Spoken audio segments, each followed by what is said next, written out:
Moving on to chapter number 19, that is cost, scale of production and break even analysis.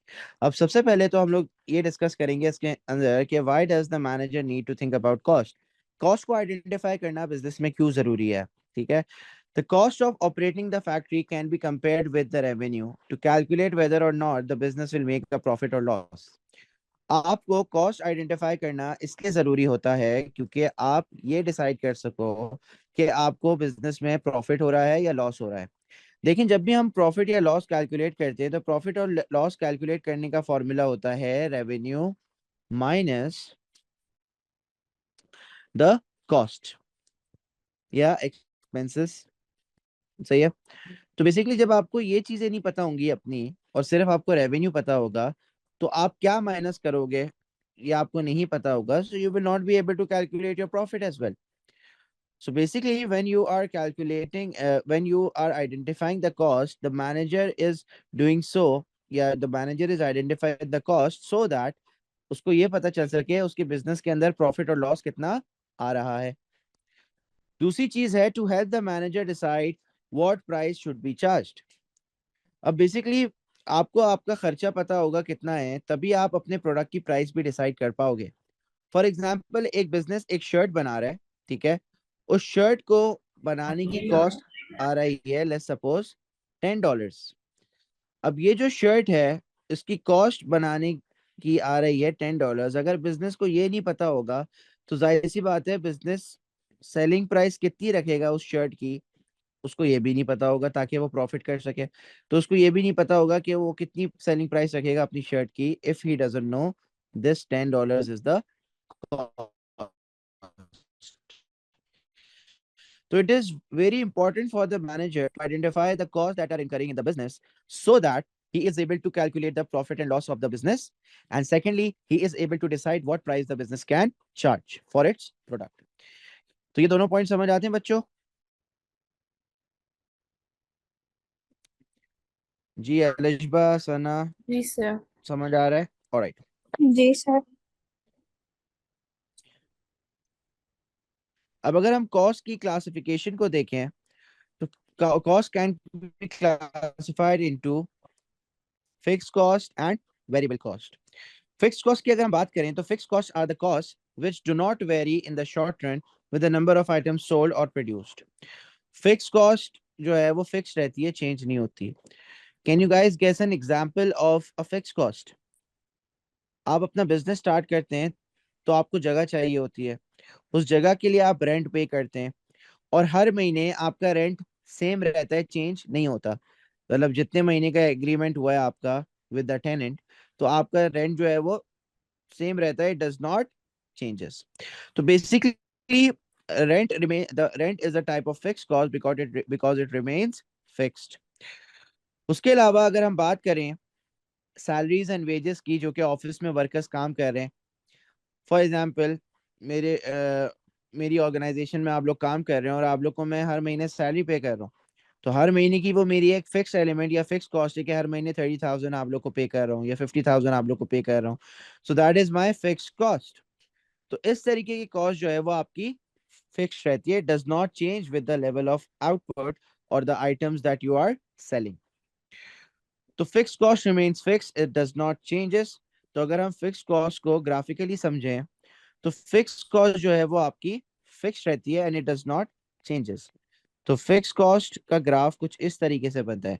When we make cost graphs, हम लोग जो है वो cost के graphs के अंदर ये सिर्फ अंडरस्टैंडिंग के लिए बना रहा हूँ. ब्रेक इवन में इसकी हमें हेल्प मिलेगी, यूज करना पड़ेगा हमें ब्रेक इवन में, लेकिन आप लोग को अभी से मैं समझा रहा हूँ इसको.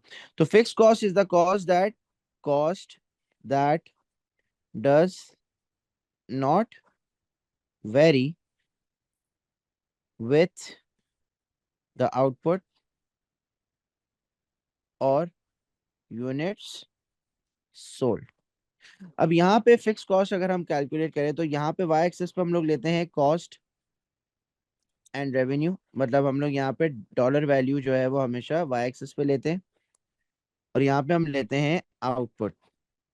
आप जितना भी आउटपुट बना लें आपकी कॉस्ट फिक्स कॉस्ट जो है वो फिक्स रहती है, डज नॉट चेंजेस.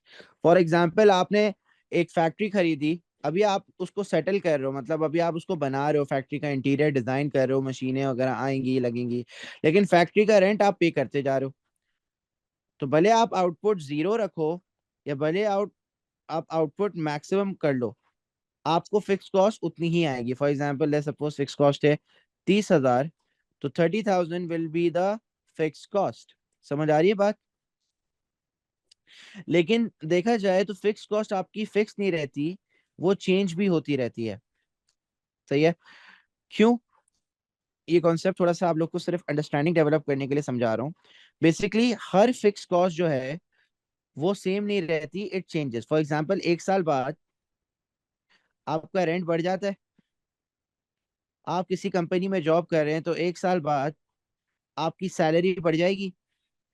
तो जब रेंट बढ़ जाएगा और सैलरी बढ़ जाएगी तो आपकी फिक्स कॉस्ट कंपनी की भी बढ़ जाएगी। तो यहाँ पे मैंने यही लिखा हुआ है कि it does not vary in the short run. ये बहुत इंपॉर्टेंट कॉन्सेप्ट है इसका। शॉर्ट रन मतलब within a year it does not varies, but after a year it will change. तो after a year it will become stepped fixed cost. What do we mean by step fixed cost? आपकी fix cost steps की तरह होती है। It remains fix for the specific period of time. फिर उसके बाद cost आपकी इंक्रीज हो जाती है। 1 साल बाद फिर दोबारा फिक्स रहती है, फिर दोबारा से कॉस्ट इंक्रीज हो जाती है, फिर दोबारा से फिक्स रहती है। तो बेसिकली आपकी फिक्स कॉस्ट जो होती है वो स्टेप फिक्स कॉस्ट होती है। दैट मीन्स कि आपकी कॉस्ट हर साल जो है वो बढ़ती रहती है। तो बेसिकली ये जो कॉन्सेप्ट है फिक्स कॉस्ट का, ये सिर्फ शॉर्ट रन का है कि fix cost does not changes and it remain fixed. लेकिन अगर हम लॉन्ग रन की बात करें तो लॉन्ग रन में आपकी हर फिक्स कॉस्ट क्या बन जाती है बच्चों? Step fix cost. ये स्टेप है ना सीढ़ियों की तरह बने हुए, तो इसको हम स्टेप फिक्स कॉस्ट कहते हैं। क्लियर हो गई बात? Moving on two variable cost. Variable costs are the costs which vary directly with the number of items sold or produced. Variable cost क्या होती है? Variable cost they vary according to the items produced or items sold. So the more units that are produced, the higher these variable cost will be. जितने ज्यादा units बनाओगे उतने ज्यादा आपकी variable cost बढ़ती रहेगी। 0 यूनिट्स बनाओगे, वेरिएबल कॉस्ट 0 हो जाएगी। जितने ज्यादा यूनिट बनाओगे उतने ज्यादा वेरिएबल कॉस्ट लगेगी। फॉर एग्जाम्पल शर्ट बनाने के लिए आप एक रॉ मटेरियल खरीदते हो। That raw material cost you पर शर्ट। तो अगर आप 10 शर्ट बनाओगे तो हर शर्ट पे $2 का आपका मटेरियल लगेगा, तो आपकी वेरिएबल कॉस्ट आ जाएगी $20।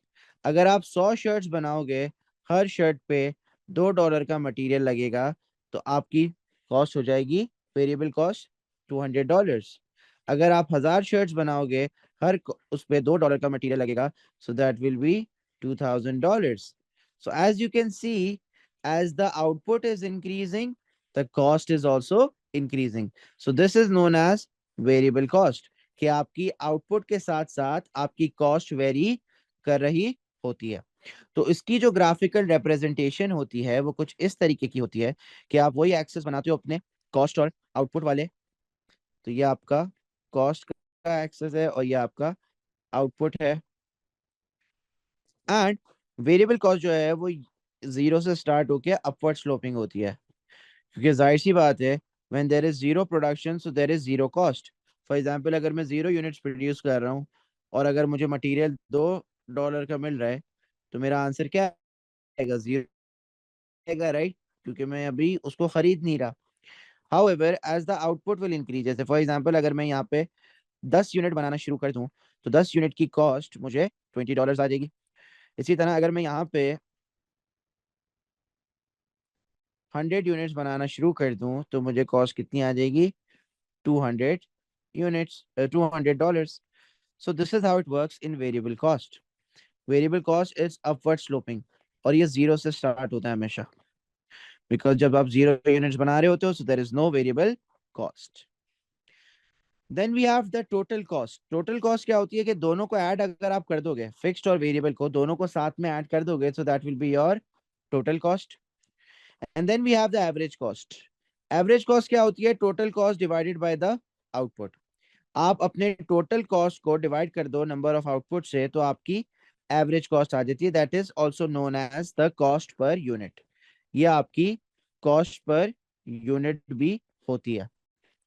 तो अगर इसको कैलकुलेट करने का बोलूं मैं आपको, तो आप किस तरीके से करेंगे? For example, let's suppose total cost अगर हम निकालें अपनी 1000 शर्ट्स बनाने की, तो वो कितनी आएगी? 30,000 हमारी फिक्स कॉस्ट है यहाँ पे ऊपर। 30,000 is the fix cost plus variable cost is 2,000। तो टोटल कॉस्ट कितनी आ गई? 32,000। और हम 1000 शर्ट्स बना रहे हैं, तो 1000 शर्ट्स बनाने का मतलब ये है कि हम इसको डिवाइड कर देंगे 1000 से, so that we get an average cost of $32। तो this is an average cost कि एक शर्ट को बनाने की खर्चा कितना आ रहा है? $32 आ रहा है। तो we can also say that this is per unit cost. Is that clear? समझ आती है बात? जी सर। जी सर। जी, alright. Then we have using the cost data. अब हमारे पास ये कॉस्ट डेटा तो आ गया कि भाई हमारी जो शर्ट है वो $32 में बन रही है। तो ये जो शर्ट का ये जो कॉस्ट आई है आपके पास, एवरेज कॉस्ट, इस कॉस्ट का आप करोगे क्या? To set the selling prices, if the average cost per unit is not known, the business could charge a price that leads to a loss. जाहिर सी बात है, अगर आपकी एवरेज कॉस्ट $32 आ रही है, लेकिन आप अपनी शर्ट $20 की सेल कर रहे हो, तो $32 का तो सिर्फ खर्चा आ रहा है उसको बनाने का। $20 की बेचोगे तो क्या करोगे? लॉस करोगे। समझ आ रही है बात? तो इसलिए a manager decides it's average cost after calculating it's average cost, it will decide it's price. For example, वो $50 की शर्ट बेच रहा है, तो दैट मीन्स कि वो अब सेलिंग प्राइस उसने सेट कर ली $50, which is higher than the cost, ताकि उसको प्रॉफिट भी हो जाए। Secondly, deciding whether to stop the production और कंटिन्यू। अब कोई प्रोडक्ट इतना महंगा बन रहा है कि आपके पास रिसोर्सेज नहीं है या आपके पास पैसे नहीं है उस प्रोडक्ट को बनाने का, तो फिर आप डिसाइड कर सकते हो whether to stop the production और कंटिन्यू द प्रोडक्शन। और तीसरी चीज है deciding on the best location.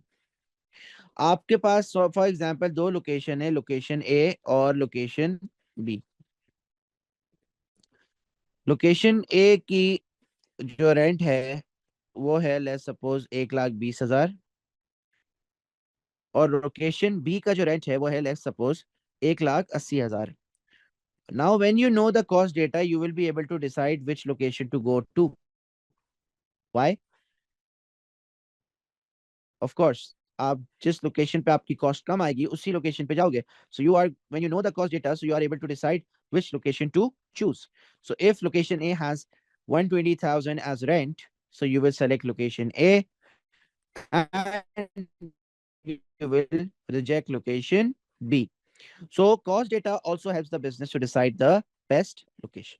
Is that clear? समझ आती है बात यहाँ पे? जी। All right. Now let's talk about economies of scale. Economies of scale are the factors that lead to reduction in the average cost as the business increases in size. अब basically आपको ये जो एवरेज कॉस्ट आ रही है इसको reduce करना है। इसको रिड्यूस करने के लिए आप क्या करोगे? You will try to achieve economies of scale. And how are you going to achieve economies of scale? By increasing the size of the business. So economies of scale are the factors that lead to a reduction in the average cost as business increases in size. तो जब आप अपनी average cost of production को कम करते हैं, जब आप अपनी एवरेज कॉस्ट ऑफ प्रोडक्शन को कम करते हैं, so that is by increasing the size of the business, so that is known as economies of scale. Is that clear? समझ आती है बात? जी सर।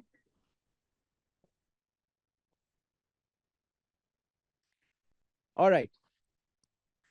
अब अगर हम लोग types of economies of scale की बात करें कि बिजनेस के खर्चे किस किस तरीके से रिड्यूस होते हैं आफ्टर इंक्रीजिंग इट्स साइज, तो सबसे पहले तो आ जाता है purchasing economies of scale. Purchasing economies of scale is when the business increase its size, और साइज इंक्रीज करने की वजह से अपने बिजनेस का उसको लार्ज क्वांटिटीज में खरीदना पड़ता है अपने स्टॉक को या रॉ मटेरियल को. तो बेसिकली जब वो लार्ज क्वांटिटीज में खरीदता है, मतलब कि बल्क बाय करता है, तो उसको मिलता है discount, discount from the supplier. हमेशा याद रखिएगा, जब आप एक होलसेल या एक बल्क में खरीदते हैं चीजें, तो सप्लायर यूजुअली आपको डिस्काउंट देता है. क्यों सप्लायर डिस्काउंट देता है? क्योंकि उसके बहुत सारे यूनिट्स एक साथ सेल हो रहे होते हैं, तो सप्लायर आपको थोड़ा बहुत डिस्काउंट दे देता है ताकि आपको भी फायदा हो जाए और उसके सारे यूनिट्स भी सेल हो जाएं. So when businesses buy large number of components, for example, material or spare parts, they are able to gain discounts for buying in bulk. फिर सेकंड है आपका मार्केटिंग इकोनॉमीज. अब फॉर एग्जांपल आप promotion पे खर्चा कर रहे हो $1000 का. अब आपका बिजनेस स्मॉल है, तब भी आप $1000 खर्च कर रहे हो. आपका बिजनेस लार्ज हो गया, तब भी आप इतने पैसे खर्च कर रहे हो, क्योंकि आपका सोशल मीडिया पे ऐड इतने का ही चल रहा है. So basically, there are several advantages for a large business when marketing its product. So it will be able to purchase its own vehicles. Transport cost will be reduced by larger vehicles. तो ये भी आपको benefit मिल सकता है कि आप अपनी गाड़ी खरीद के रख लो, किसी को किराया बार बार नहीं देना पड़ेगा गाड़ी में कि भाई हमारे गुड्स लेकर आ जाओ. तो this is also a marketing economies of scale. You can by your own car and you can gain the marketing economies of scale, कि आपकी मार्केटिंग पे खर्चा कम हो रहा है. फिर इसी के साथ साथ आपका जो सोशल मीडिया वाली एग्जांपल दी थी कि आप स्मॉल बिजनेस हो तो कम यूनिट्स को मार्केट कर रहे हो, लार्ज बिजनेस हो गए तो ज्यादा यूनिट्स को मार्केट करोगे, लेकिन कॉस्ट आपकी उतनी ही रहेगी. जैसे एप्पल है. एप्पल का भाई 16 आ गया आईफोन, तो 16 आया है, 16 प्रो आया है, और 16 प्रो मैक्स आया है. अब जाहिर सी बात है, एप्पल इन तीनों के लिए अलग अलग ऐड थोड़ी बनाएगा. एप्पल का प्रोडक्ट पोर्टफोलियो इतना बड़ा है, तो एप्पल हर किसी के लिए अलग अलग ऐड नहीं बनाएगा. एप्पल ने एक ही ऐड में ये तीनों प्रोडक्ट्स दिखा दिए. समझ आ रही है बात? फिर उसके बाद आती है financial economies. Financial economies is that the banks are able to give loans at a lower interest rate. जब बिजनेस साइज में बड़ा होता है, तो उसको आराम से बैंक लोन भी मिल जाता है और चीपर इंटरेस्ट रेट पे भी मिल जाता है. एप्पल आज एचबीएल के पास जाए और बोले मुझे लोन चाहिए, एप्पल आंखें बंद करके लोन देगा. क्यों? क्योंकि Apple is a large business and Apple will get the loan at a cheaper interest rate as well. Then we have managerial economies. Of course, when your business increases in size, you need skillful labor. तो आप क्या करते हो? आप skillful labor रखते हो. That means कि आप जो है वो professional and degree holders को रखते हो. Rather than doing everything by yourself, you try to keep professionals and degree holders in your business. But obviously, the degree holders will ask for more money. तो basically small businesses usually specialist managers को higher नहीं कर पाती. However large companies can afford specialist managers.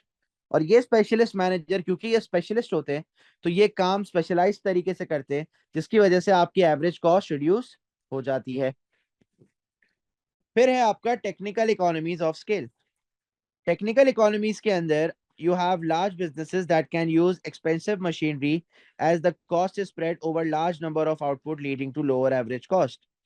Large businesses क्या करते हैं? वो machinery लेकर आते हैं. अब मशीन्स जो हैं वो बहुत ही प्रिसाइज मैन्युफैक्चरिंग कर रही होती हैं, मतलब आपकी जो कॉस्ट है वो बहुत कम आ रही होती है when you are producing by the machines. So basically, when your business increases in its size, so it is able to hire latest IT equipment, और उसकी वजह से आपको टेक्निकल इकोनॉमीज ऑफ स्केल भी अचीव हो जाती हैं. That is reduction in cost due to production with machinery. So these are the five main economies of scale that are achieved by the business. तो economies of scale क्या होता है? Economies of scale is the reduction in the cost of production due to an increase in the scale of operation of the business. 5 तरीके की आपकी economies of scale होती है. Number 1, bulk buying, कि आपका बिजनेस का साइज जब बड़ा हो जाता है तो आप बल्क में खरीदते हो goods, which is also known as purchasing economies of scale. Then you have the marketing economies of scale, that is कि आप अपने प्रोडक्ट को ज्यादा मार्केट कर सकते हो because your product is now a larger product. तो मार्केटिंग पे स्पेंड कम होगा, लेकिन जो मार्केटिंग हो रही होगी वो ज्यादा हो जाएगी. फिर financial economies of scale, that is के बैंक लोन्स वगैरह जो है वो आराम से आपको मिल जाएंगे at a cheaper interest rates. फिर उसके बाद मैनेजरियल इकोनॉमीज है कि you are able to hire specialist managers which will be able to do your task. And lastly technical economies of scale, कि आप नई टेक्नोलॉजी रख के अपनी कॉस्ट को रिड्यूस कर देते हो. यहाँ तो कोई मसला है तो पूछ लें. बच्चों क्लियर है? जी sir. All right, moving on to diseconomies of scale. अब जैसे कि आप लोग ने इकोनॉमीज ऑफ स्केल में पढ़ा कि economies of scale is the reduction in the cost of production after the business increases its scale of operations. However diseconomies of scale के अंदर आप क्या करते हैं? डिस इकोनॉमीज ऑफ स्केल के अंदर आप बिजनेस का साइज बढ़ाते हैं, लेकिन बढ़ाने के बाद आपकी कॉस्ट कम होने की बजाय कॉस्ट बढ़ना शुरू हो जाती है. So this increase in cost is known as diseconomies of scale. So diseconomies of scale are the factors that lead to an increase in average cost as the business grow beyond a certain size. Business जब बहुत बड़ा हो जाएगा ना, तो उसको maintain करना, उसको सही से रखना काफी ज्यादा मुश्किल हो जाएगा. उसकी वजह से आपका बिजनेस जो है वो कॉस्ट इंक्रीज फेस करेगा. तो बिजनेस को इंक्रीज, अपना साइज ग्रो तो करना चाहिए, लेकिन ग्रो जो है वो इस तरीके से करना चाहिए कि उसको एक सर्टेन साइज से ज्यादा नहीं बढ़ना चाहिए. अगर वो उस सर्टेन साइज से बढ़ गया तो क्या होगा? बिजनेस को कॉस्ट इंक्रीज आना शुरू हो जाएगी. तो यहाँ पे अब आप क्या कर, दिस इकोनॉमीज ऑफ स्केल क्या होती हैं? जैसे फॉर एग्जांपल, अगर बिजनेस बहुत बड़ा हो गया तो बिजनेस के बहुत बड़ा होने की वजह से क्या मसला होगा? Poor communication. आपके आपस में बिजनेसेस की जो कम्युनिकेशन है, जो एम्प्लॉयज के साथ कम्युनिकेशन है, वो काफी ज्यादा पुअर हो जाएगी, खत्म हो जाएगी. क्यों खत्म हो जाएगी?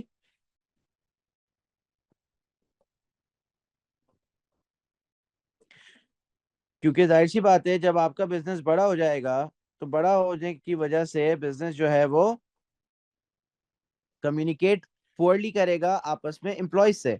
और जब वो पुअरली कम्युनिकेट करेगा आपस में एम्प्लॉयज से, so there will be a poor communication among the employees which will increase the average cost of production. Employees time पे सुनेंगे नहीं बात को, एम्प्लॉयज टाइम पे समझेंगे नहीं बात को, एंड फिर एम्प्लॉयज जो है वो गलत काम करेंगे which will lead to increase in costs.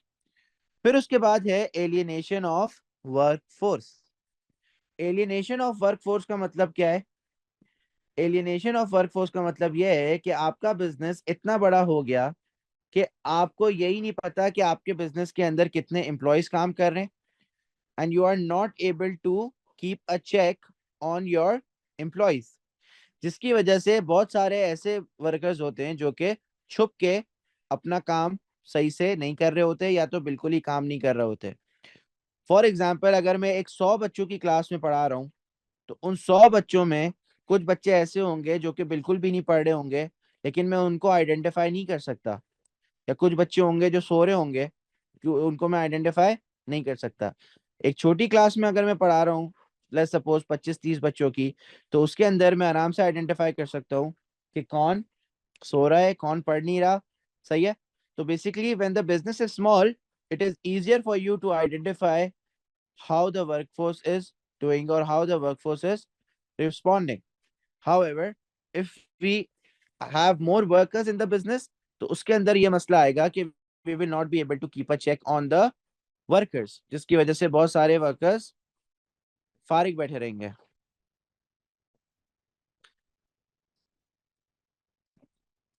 Moving on to weak coordination. अगर बिजनेस साइज में ग्रो करेगा तो जाहिर सी बात है there will be a weaker coordination among the departments, among the workers or the group of workers. क्योंकि जाहिर सी बात है, जब ज्यादा नंबर ऑफ एम्प्लॉयज आ जाएंगे तो उनके आपस में जो है वो कोऑर्डिनेशन बनाना काफी ज्यादा मुश्किल हो जाएगा। जब बिजनेस बड़ा हो जाएगा तो आपस में डिपार्टमेंट्स, ऑफिसेज, ब्रांचेस की आपस में कोऑर्डिनेशन जो है वो काफी मुश्किल हो जाएगी। So weaker coordination will is also a diseconomy of scale. So this is economies and diseconomies of scale. तो स्केल ऑफ प्रोडक्शन की हम बात करते हैं अगर, तो जब हम स्केल ऑफ प्रोडक्शन को इंक्रीज करते हैं, so we achieve economies of scale. There are 5 economies of scale, which includes purchasing economies, marketing economies, financial economies, managerial economies, and technical economies. Whereas when we talk about diseconomies of scale, diseconomies of scale is when there is an increase in the cost of production due to an increase in the scale of production. तो ये भी increase आने की वजह से आपकी cost बढ़ रही है. So this is poor communication, alienation of workforce, and weak coordination among the workers, group of workers or departments. Now let's move on to the break-even charts, जो कि इस चैप्टर का तीसरा हिस्सा है. अब ब्रेक इवन क्या होता है बच्चों? Break even is a situation where there is no profit और loss for a business. Break even एक ऐसा पॉइंट होता है जहां पे बिजनेस को ना ही कोई प्रॉफिट अर्न हो रहा होता है और ना ही कोई लॉस हो रहा होता है. तो फॉर एग्जांपल, ये वो अगर हम देखें इसको या मॉनेटरी टर्म्स में देखें, तो मॉनेटरी टर्म्स में ब्रेक इवन वो पॉइंट होता है जहां पे आपने जितना कमाया है उतना सारा खर्च हो गया और आपके पास कुछ भी नहीं बचा. So the total revenue is equal to the total cost at break even point. So break even level of output is the quantity that must be produced or sold for total revenue to equal to total cost. तो break even point या break even quantity वो quantity होती है business की जो कि बिकने के बाद जो कि बिकने के बाद आपके टोटल रेवेन्यू को इक्वल कर देती है आपके टोटल कॉस्ट. तो अब अगर हम ब्रेक इवन पॉइंट की बात करें, सो ब्रेक इवन पॉइंट जो है वो आपको नो प्रॉफिट और लॉस सिचुएशन बताता है. और ये आपका एक ब्रेक इवन चार्ट यहाँ पे बना हुआ है, तो यहाँ पे आप देख सकते हैं. बेसिकली ब्रेक इवन पॉइंट होता है जहाँ पे टोटल कॉस्ट और सेल्स रेवेन्यू के ग्राफ इंटरसेक्ट कर रहे होते हैं. ये ग्राफ क्या है, अभी हम लोग इसको बनाना सीख लेते हैं. ठीक है. अब बेसिकली देखें, ब्रेक इवन को कैलकुलेट करने के दो तरीके होते हैं. ब्रेक इवन को कैलकुलेट करने के दो तरीके होते हैं. बिजनेसेस यूजुअली इन दो चीजों का इस्तेमाल करता है. Break even is calculated by firstly through the equation method. और ब्रेक इवन का जो इक्वेशन मेथड है उसके अंदर एक फॉर्मूला लगाते हैं हम लोग और हमारा ब्रेक इवन आ जाता है. फॉर्मूला क्या होता है बच्चों? Formula to calculate the break even is fix cost divided by contribution per unit. Fixed cost divided by contribution per unit. Now, what is contribution per unit? Contribution per unit is simply calculated by selling price minus variable cost. मतलब कि contribution per unit आपको ये बताता है कि आपकी selling price में से अगर हम वेरिएबल कॉस्ट खर्चे माइनस कर देंगे तो इतना कंट्रीब्यूशन हो रहा है आपके प्रॉफिट के अंदर. So what does contribution tells you about? Contribution tells you about how much a product is contributing towards your profit. तो इसलिए हम लोग क्या करते हैं, जब सेलिंग प्राइस पे से हम वेरिएबल कॉस्ट माइनस कर देते हैं तो जो हमारे पास आंसर आता है वो हमें ये बताता है कि इतना कंट्रीब्यूट कर रहा है आपका प्रोडक्ट, एक यूनिट उसका इतना कंट्रीब्यूट कर रहा है आपके प्रोडक्ट के प्रॉफिट के अंदर. So contribution per unit is the contribution made by the product into the profit of the business. ठीक है. तो इक्वेशन मेथड से हम लोग इस तरीके से कैलकुलेट कर रहे होते हैं. एक क्वेश्चन की एग्जांपल लेते हैं ताकि हमें कैलकुलेशन समझ में आ जाए. Mister A started a business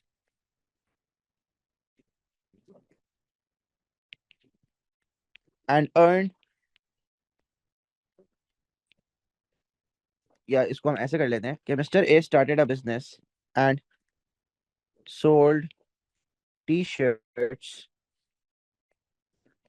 for for $50. He sold 100 shirts.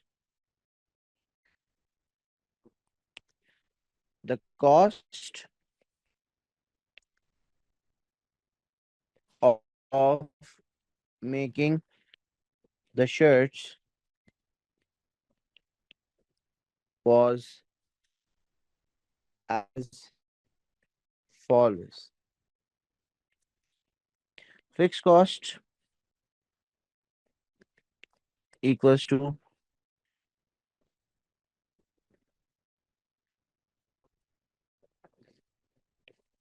10,000.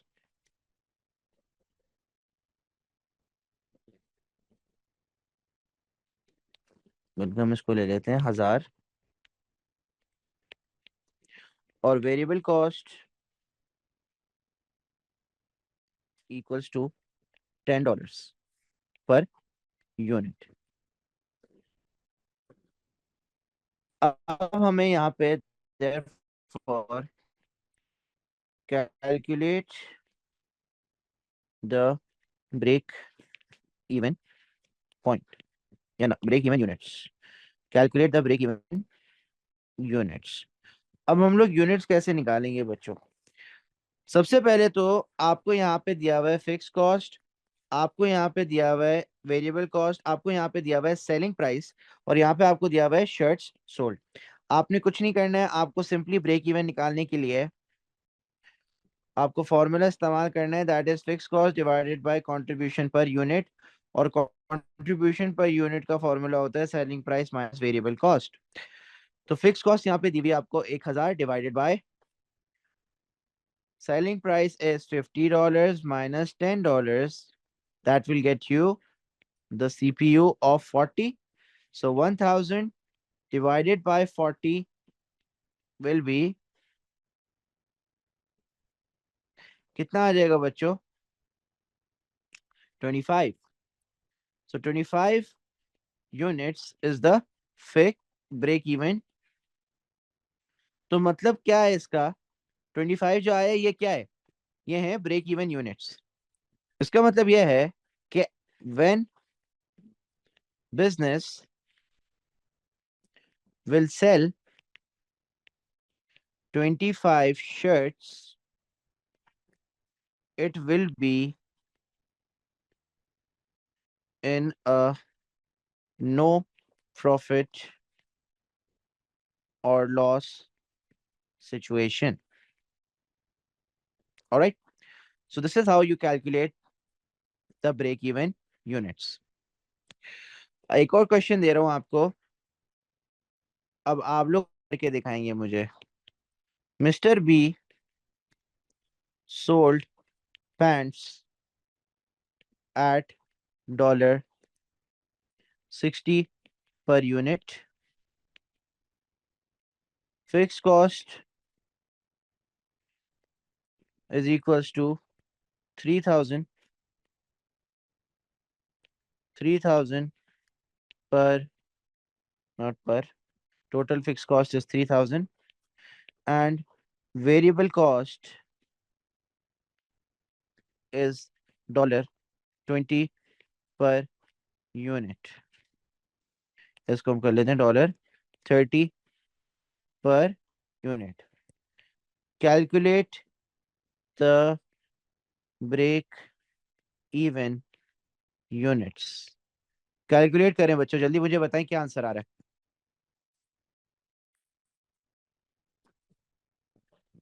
Sir 100. Sir उसने कितने वो प्रोडक्ट्स बेचे हैं अपने पैंट्स, उसने कितनी सेल की हैं? Do you really want to know that information? आपके फॉर्मूले में 100 वो हो जाएगा. इस्तेमाल हो रही है कहीं? तो अगर वो इंफॉर्मेशन नहीं भी दी हुई हो, still you can calculate sir the break 100 even. Answer हो जाएगा. ओके. सना कितना आ रहा है बेटा आपका?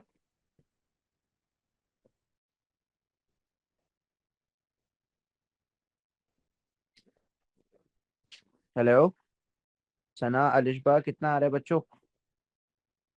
Is it 100?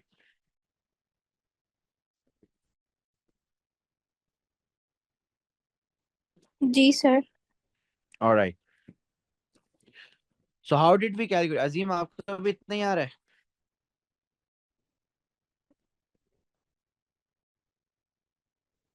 जी sir. Okay, so how are we going to calculate the break even? Basically हमने करा क्या यहाँ पे? हमने ब्रेक इवन कैलकुलेट करने का सिंपल फॉर्मूला अप्लाई करा, that is fix cost divided by contribution per unit. And contribution per unit निकालने के लिए हम लोग क्या करते हैं? Selling price minus variable cost. आप लोग ये चीज याद रखें बस, selling price minus variable cost. Fix cost है 3000 divided by selling price is $60 minus $30. So that means 3000 divided by 30 will give us answer 100. So 100 units पे, not dollars, 100 units पे business is in a no profit or loss situation. तो equation method समझ आ गया बच्चों? Yes, Now sir. let's जी move sir. on to now let's move on to the graphical method. अब दूसरा जो मेथड होता है ब्रेक इवन कैलकुलेट करने का इज अ ग्राफिकल मेथड। अब ग्राफिकल मेथड में बेसिकली आपको ग्राफ बना के पॉइंट को आइडेंटिफाई करना होता है। तो अगर मैं ग्राफ बनाऊं तो ग्राफ बनाने के लिए मुझे तीन ग्राफ्स की पहले जरूरत, तीन ग्राफ समझने पड़ेंगे। वो तीन ग्राफ समझने के बाद मैं उनको एक साथ एक ही ग्राफ में मर्ज करूंगा। सबसे पहले मैं बात करूंगा फिक्स कॉस्ट की ग्राफ की। हमेशा याद रखिएगा बच्चों, जो कि मैं आपको पहले भी समझा चुका हूँ, कि फिक्स कॉस्ट की जो लाइन होती है वो हमेशा पैरेलल चलेगी एक्स एक्सिस के। Fix cost will always be made like this. यहाँ पे आप कॉस्ट लेते हैं, यहाँ पे आप आउटपुट लेते हैं, कॉस्ट एंड रेवेन्यू यहाँ आ जाता है। ठीक है, तो बेसिकली आपको फिक्स कॉस्ट की लाइन सेम रखनी है, इट विल नॉट चेंज। हमेशा आप फिक्स कॉस्ट की लाइन ऐसे बनाएंगे। सेकंड आ जाती है आपकी वेरिएबल कॉस्ट की लाइन। वेरिएबल कॉस्ट की लाइन बच्चों हमेशा याद रखिएगा, it will start from zero. क्योंकि जब जीरो यूनिट्स, हमने पहले भी अभी ऊपर यही डिस्कस कर रहे थे कि जब जीरो यूनिट्स प्रोड्यूस हो रहे होते हैं, जब जीरो यूनिट्स प्रोड्यूस हो रहे होते हैं तो आपकी कॉस्ट जीरो होती है, but as the units keep on increasing the variable cost increases. तो वेरिएबल कॉस्ट आप बनाएंगे हमेशा जीरो से, और जीरो से बनाने के साथ साथ आप उसको अपवर्ड स्लोपिंग बनाएंगे, ताकि आपकी कॉस्ट दिखे कि वो नंबर ऑफ यूनिट्स के साथ बढ़ रही है। ठीक है, फिर तीसरी चीज जो आप याद रखेंगे, that will be the total cost line या टोटल कॉस्ट ग्राफ। अब टोटल कॉस्ट बच्चों होती है fix cost plus variable cost. तो अगर आप वेरिएबल कॉस्ट जीरो भी कर दो, still you will be have to pay the fixed cost. So that means the total cost graph will always start from the fixed cost. क्योंकि अगर आप factory में कुछ बना भी नहीं रहे, तब भी आपको फैक्ट्री का रेंट तो देना पड़ेगा। फैक्ट्री को आप मेंटेन कर रहे हो, फैक्ट्री को अभी आप बिल्ड कर रहे हो, तो फैक्ट्री का रेंट आपको देना पड़ेगा। तो इसलिए अगर आपने फिक्स कॉस्ट की लाइन यहाँ बनाई हुई है अपने ग्राफ के अंदर, तो total cost will always start from the fix cost.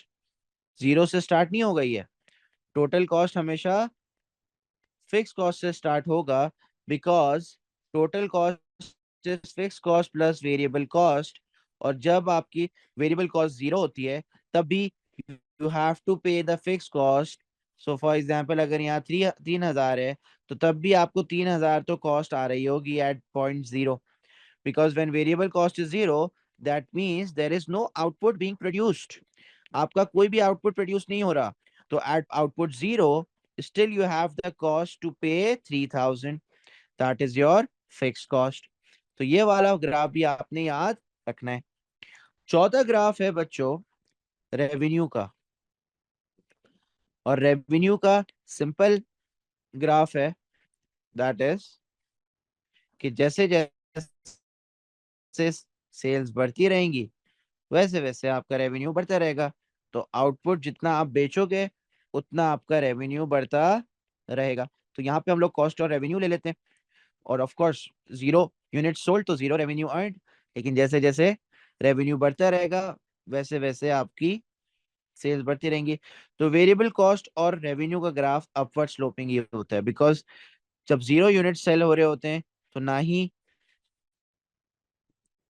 ही यहाँ पे कुछ खर्च आ रहा होता है और ना ही यहाँ पे कुछ खर्च। Is that clear? समझ आती है बात? जी सर। ऑलराइट, अब हम लोग बनाते हैं अपना ब्रेक इवन का chart combining all these graphs. तो ब्रेक इवन का चार्ट हम लोग किस तरीके से बनाएंगे? Let's use the question that I have already solved over here. Mister A वाला क्वेश्चन ही मैं आगे कंटिन्यू करता हूँ। तो यहाँ पे लिखा हुआ है भाई, mister A started a business and sold T shirts for $50. He sold 100 shirts. The cost of making the shirts was as follows. Fixed cost was $1,000. Variable cost per unit was $10 per unit. Calculate the break even units. और यहाँ पे break even हमने calculate करा 25 units पे। Let's see कि graphically भी क्या हमारा 25 यूनिट्स आ रहा है या नहीं आ रहा। अब ग्राफिकली बनाने के लिए आई यूज अ स्क्वायर पेपर ताकि थोड़ा ग्राफ एक्यूरेटली बन जाए। Alright, now let's first make the x axis and the y axis. So on the y axis we will always take the cost and revenue, and on the x axis we will always take the output. So on the y axis we have cost and revenue data, and on the x axis we have the output.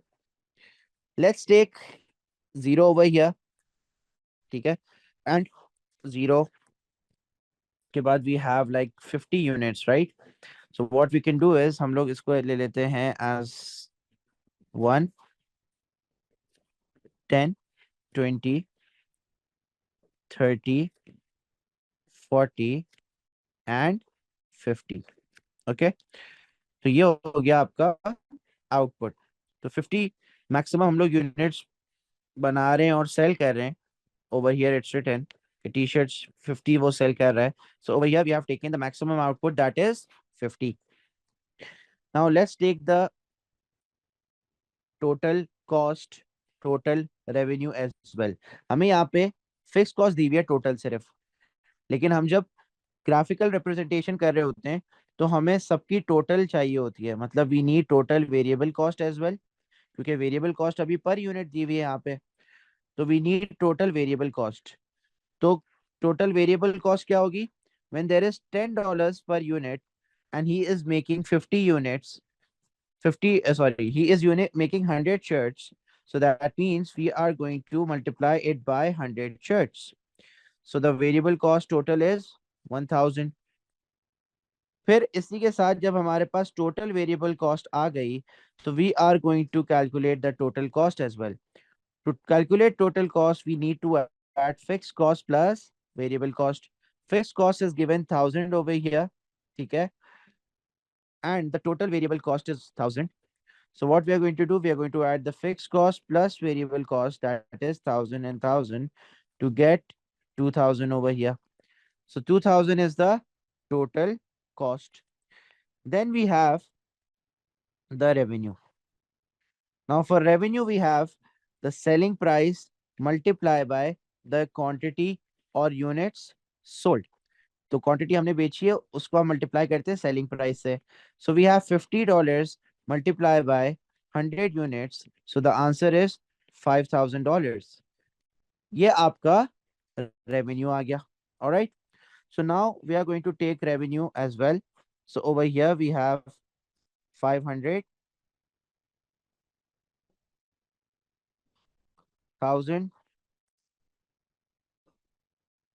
1500।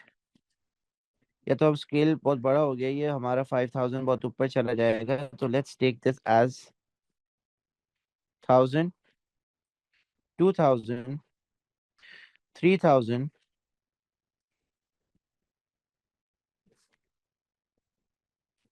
4,000 and 5,000.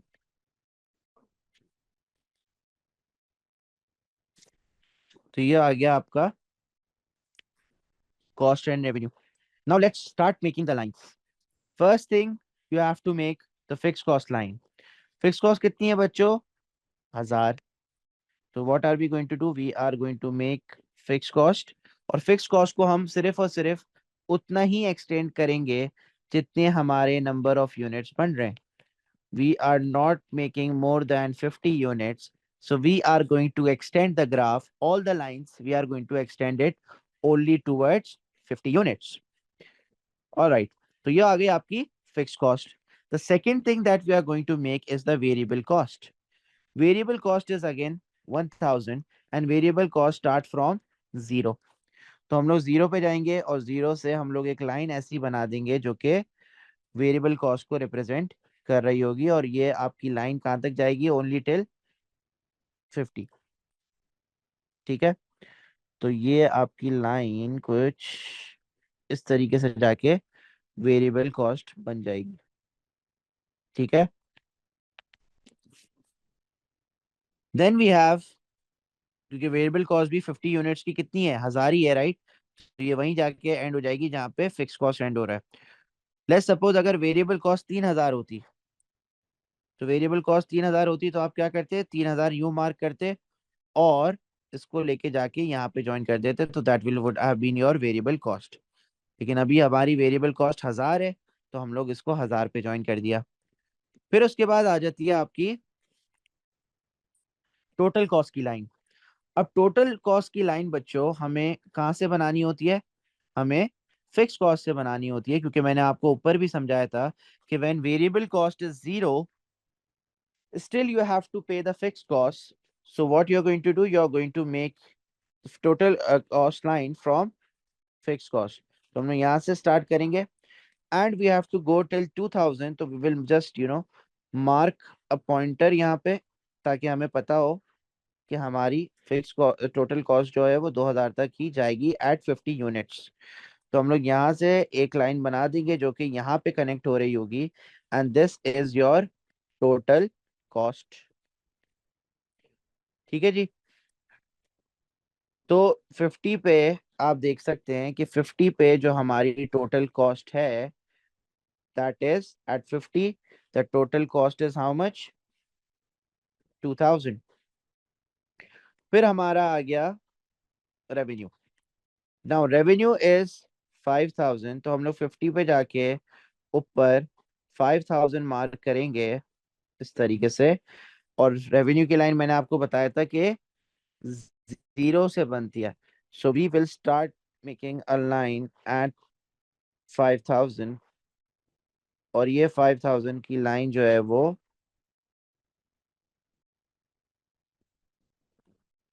हमें यहाँ तक जाना था, ये यहाँ तक जाना था.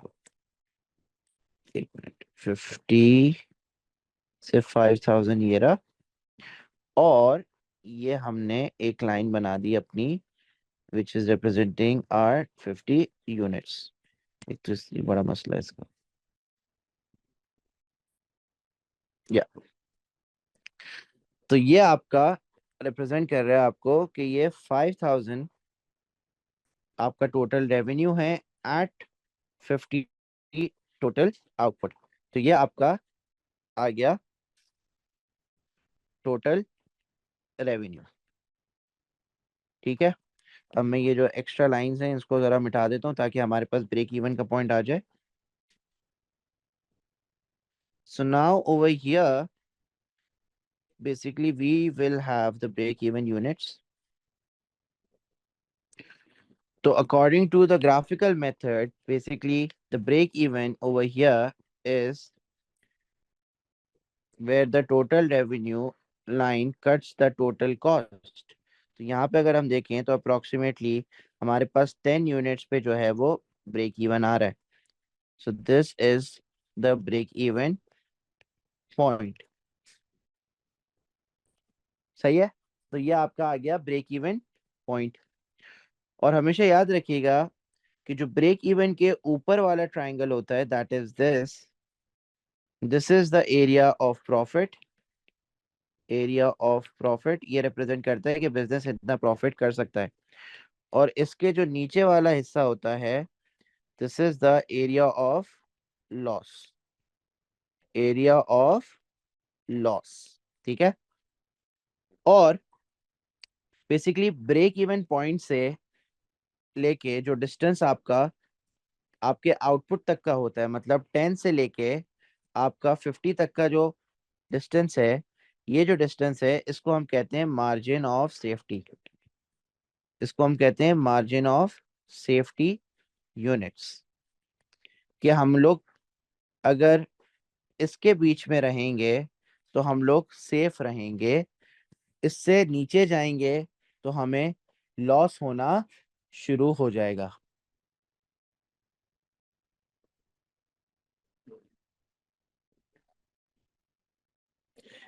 Is that clear? समझ आती है बात? जी sir. Alright, now for the homework you guys have to make this questions graph। और अब मैं इसमें यूनिट्स भी आइडेंटिफाई करके दे देता हूं आपको। The number of units are 500, ठीक है। तो 500 यूनिट्स जो है वो ये प्रोड्यूस और सेल कर रहा है, प्रोड्यूस एंड सोल्ड। तो ये आपका टोटल मैक्सिमम आउटपुट है जो ये बना रहा है। Now you guys have to given point. Clear होती है बात बच्चों? यहाँ पे बना जाता है। तो इस तरीके से जो है वो आपका ब्रेक इवन का चार्ट बनता है। So do this for homework and then let me know. मुझे अभी भेज दें आप लोग, अगर अभी कर रहे हैं तो अभी, क्योंकि फ्रेश टॉपिक है। और अगर आप कल करना चाहें तो कल भी करके मुझे भेज सकते हैं, ठीक है। So will continue from here in the next class.